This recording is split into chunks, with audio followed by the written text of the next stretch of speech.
Hello everyone, welcome back to my channel. जैसे कि मैंने अपनी लास्ट वीडियो में आपको बताया था कि मैं अब आपको टेंसेस करवाने जा रही हूँ और अपनी हर वीडियो में आपको एक एक पार्ट टेंसेस का मैं करवाऊंगी। तो अभी जैसे ही मैंने अपनी लास्ट वीडियो में आपको प्रेजेंट इंडेफिनिट क्लियर करवाया था बिल्कुल, वैसे ही आज मैं अपना सेकंड पार्ट लेकर आई हूँ पास्ट इंडेफिनिट का। तो बिना देरी किए शुरू करते हैं, वीडियो को एंड तक जरूर देखें। तो स्टार्ट करते हैं। हमारा आज का टॉपिक है पास्ट इंडेफिनिट टेंस। टेंस का सबसे इजी यूज होने वाला टेंस पास्ट इंडेफिनिट टेंस, जिसकी आइडेंटिफिकेशन है। चलो आइडेंटिफिकेशन बाद में करते, पहले हम ये देखते हैं भी हम इस टेंस को यूज कहाँ करना है। कहाँ यूज करना है? जब हम अपने पास्ट की बात करते हैं, जब हम पास्ट में हमने कोई काम शुरू किया होता है और पास्ट में वो काम जो है कंप्लीट हो जाता है, कंप्लीटेड एक्शन इन पास्ट। जब हम पास्ट में कोई काम करते हैं और पास्ट में वो काम अपना कंप्लीट भी हो जाता है, तो उस सिचुएशन में अपनी बात को बताने के लिए हम जिस टेंस का यूज करते हैं उस टेंस का नाम है पास्ट इंडेफिनिट टेंस। ठीक है, तो इसके जो आइडेंटिफिकेशन है हम इसे कैसे पहचानेंगे, वो है या, ये, ई, ए, आ। ये हमारी आइडेंटिफिकेशन है। अगर हमारी लाइन के एंड में इन वर्ड का साउंड आता है, हमने साउंड देखना है, साउंड आता है, तो वो हमारा जो टेंस है वो पास्ट इंडेफिनिट टेंस है। साथ में था थे थी भी आ सकते हैं। व्हाट आई एम सेइंग, आ सकते हैं, ऑप्शनल है, जरूरी नहीं है। बट अगर ये वर्ड्स आते हैं तो इट मीन्स एक क्लियर है कि जो ये टेंस है वो पास्ट इंडेफिनिट का टेंस है। जब मैंने कोई 2 घंटे पहले की बात करनी है, 4 साल पहले की बात करनी है, या फिर 2 मिनट पहले की भी कोई बात करनी है, तो उस बात को बताने के लिए मैं जिस टेंस का यूज करूंगी वो टेंस है पास्ट इंडेफिनिट टेंस, क्योंकि वो बात मेरी पास्ट की है, पास्ट में कंप्लीट हो चुकी है। ठीक है, तो उसे बताने के लिए मैं क्या यूज करूंगी, पास्ट इंडेफिनिट का यूज। हमारे पास कुछ कीवर्ड्स हैं, जैसे कि यस्टरडे, कल। जब मैंने कोई कल की बात बतानी है तो मैं पास्ट इंडेफिनिट का यूज करूंगी। Last night, last week, last year. अब मैंने लास्ट नाइट की बात करनी है, वो भी पास्ट है, जो हमने कर लिया है, वहां पर भी हम पास्ट इंडेफिनिट का यूज करेंगे। एगो, एगो मतलब कि दोस, मतलब कि 2 days अगो, 5 years अगो, जो पहले की बात करते हैं तब भी हम पास्ट इंडेफिनिट का यूज करते हैं।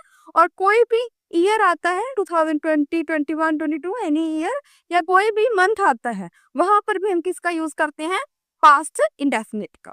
तो ये तो बात हुई कि हम इंडेफिनिट का यूज कहाँ करते हैं। जब हमें इंग्लिश में हमें अपने माइंड में बात सोचनी है कि पास्ट की बात करनी है, तो हम पास्ट इंडेफिनिट का यूज करेंगे। और अगर हमारे सामने हिंदी में कोई लाइन लिखी हुई है और उस लाइन के एंड में ये साउंड आते हैं, या, ये, ई, आई, या फिर था थे थी, तो हमने किसका यूज करना है, पास्ट इंडेफिनिट का। ठीक है, अब हम बात करते हैं इसके स्ट्रक्चर की, मतलब कि अफर्मेटिव सेंटेंसेस की।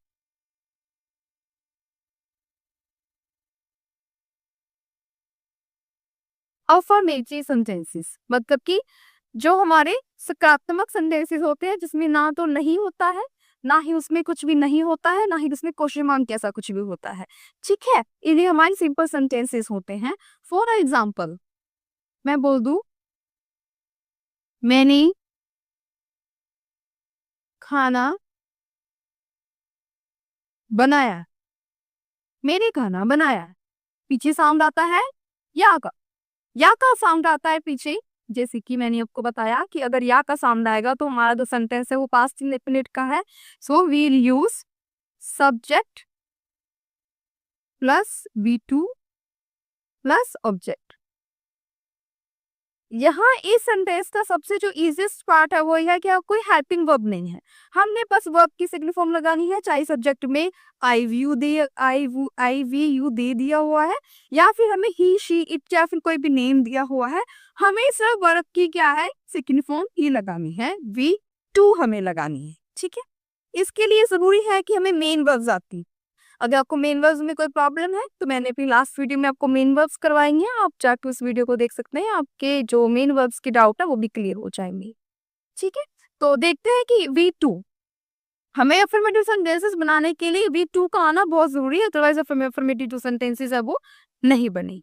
ठीक है, तो यहाँ पर हमने V2 का यूज करना है। तो जैसे मेरा सेंटेंस था, मैंने खाना बनाया, मैंने के लिए मैंने यूज किया आई, बनाए के लिए मैंने यूज किया कुक्ड। फूड, मैंने ये खाना बनाया। तो यहाँ पर मैंने सेकंड फॉर्म यूज की। फॉर सिंपल मैं बोलूँ कि मैं बाजार गया, आई वेंट टू मार्केट, मैं वहां पर वेन यूज करूंगी क्योंकि गो की जो सेकंड फॉर्म है वो क्या होती है, went. Go, went, go. So I went to market. ठीक है, मैं बोलूँ कि मतलब कि अगर हमें कोइन के सेंटेंस बनाना है, हमने वहां पर वर्ब की सेकंड फॉर्म यूज करनी है। हमें इस चीज का ध्यान रखना है कि अगर हमारे सेंटेंस के एंड में या, ये या आ, ए, ई में से कुछ भी आता है तो हमें वो अफर्मेटिव सेंटेंसेस, पास्ट इंडेफिनिट का अफर्मेटिव सेंटेंसेस है वो, और हमने उसमें वर्ब की सेकंड फॉर्म यूज करनी है। I book food, I ate food, I went to market, मतलब सेकंड फॉर्म यूज करनी है। Okay, am I clear? So तो अब बात करते हैं नेगेटिव सेंटेंसेस की, ना जिसमें हमें क्या यूज करना होता है, नहीं। नेगेटिव मतलब नहीं। नेगेटिव सेंटेंसेस, नेगेटिव सेंटेंसेस का मतलब क्या है, जिसमें हमें नो यूज करना है, नहीं यूज करना है, बट इसका जो स्ट्रक्चर होगा वो चेंज होगा। Subject plus did plus not plus V one plus object. देखिए, इसमें बस हमने जो V2 थी, जो हमारी V2 थी, वो हमने सिर्फ पास्ट इंडेफिनिट के अफर्मेटिव सेंटेंसेस में यूज करनी है। उसके बाद के जो भी पास्ट इंडेफिनिट के जो पार्ट्स हैं आगे, नेगेटिव, इंट्रोगेटिव, जो भी हम आगे करेंगे, उसमें हमने V2 यूज नहीं करना है। ओके, V2 हमने उसमें यूज नहीं करना है। उसके लिए वो हमारे पास आई है V1। रीजन कि हमारे पास पहले से ही डिड है। आप सबको पता है जो डिड है वो ऑलरेडी एक सेकंड फॉर्म है, डू, डिड, डन। तो डन जो है ऑलरेडी, हमारे डिड जो है बस ऑलरेडी सेकंड फॉर्म है, और एक ही सेंटेंसेस में हम दो सेकंड फॉर्म यूज नहीं कर सकते हैं। इसके लिए हम यहाँ पर यूज करेंगे वी की वन, वी की वन ये यूज। ओके, सो हम सेंटेंस बनाते हैं जैसे, मैंने क्रिकेट नहीं खेला, मैंने क्रिकेट नहीं खेला। ठीक है, आता सामने आता है पीछे। सो मेरा सेंटेंस कौन सा है, पास्ट इंडेफिनिट का सेंटेंस है मेरा। सो मैंने I did not play cricket, I did not play the cricket. Okay, so हमने यहाँ पर डिड लगाया। यहाँ पर भी कोई कंडीशन नहीं है कि डिड को हमने सिंगुलर के साथ लगाना है या प्लूरल के साथ लगाना है। There is no any condition, हमने हर जगह पर डिड को ही लगाना है, डिड ही यूज करना है। So I did not play the cricket, I did not make the food, I did not go to market, I did not talk to you, I did not meet to you. So हमने सब जगह पर बस did के लगाना है, did के साथ हमने नोट लगाना है, और सब जगह पर वी की वन। ओके,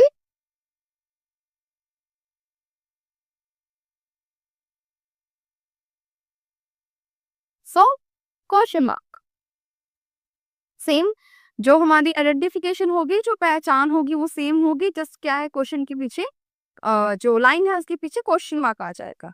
ये भी दो तरह के सेंटेंसेस होते हैं। ओके, जिसका आंसर जस्ट हम सीधा यस में या नो में दे देते हैं। क्या तुम क्या तुम गए, क्या तुम वहां गए? तो मैंने वहां पे आपसे कुछ सीधा क्वेश्चन किया है, आप उसको हाँ में या ना में जवाब दे सकते हो। ठीक है, मैं बोल देती हूँ, क्या तुम वहां गए, क्या तुमने यह खाया? तो यहाँ मैंने सब सिंपल क्वेश्चन किया आपसे, जिसका आप हाँ या ना में जवाब दे सकते हो। सो ये तो बन जाते हैं हेल्पिंग वर्ब से। हेल्पिंग वर्ब को बाहर निकाला, सब्जेक्ट को अंदर किया, एक क्वेश्चन बन गया। अगर मैं बात करूं कि तुम वहां क्यों गए, अब इसका आंसर मैं हाँ या ना में नहीं दे सकती। ठीक है, इसका आंसर मैं हाँ या ना में नहीं दे सकती हूँ, इसके लिए मुझे एक्सप्लेन करना पड़ेगा कि मैं वहां पर क्यों गया।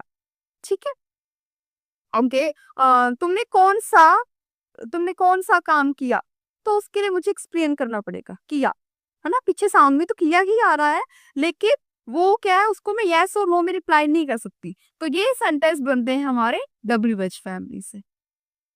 WH family, where, why, how, where, what. WH family से, ठीक है। तो ये सेंटेंसेस हमारी दो तरह से बनती है। चलिए बना के देखते हैं।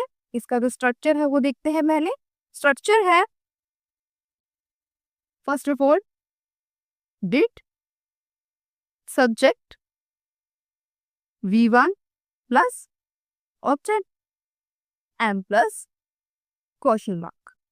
ओके, और अगर बात करें WH फैमिली की तो सेम आएगा, did plus subject plus V1 plus object plus question mark. बस डिड से पहले हम क्या लगाएंगे, WH फैमिली। WH फैमिली का हम कुछ भी जो भी बढ़ाना चाहिए, हाउ वेयर वो सेंटेंस के अकॉर्डिंग वो हमने लगाना है। Okay, this is the structure. तो अगर बात करें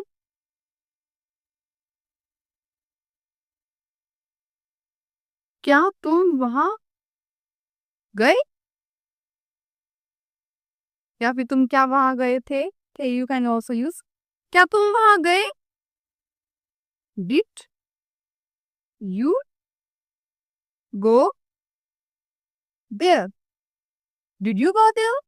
अगर मैं पूछूं तुम वहां क्यों गई, अब वो उसका आंसर ना यस और नो में नहीं दे सकती है ना, so I have to use WH family. तो क्यों, क्यों को क्या यूज करेंगे, why did you go there, why did you go there.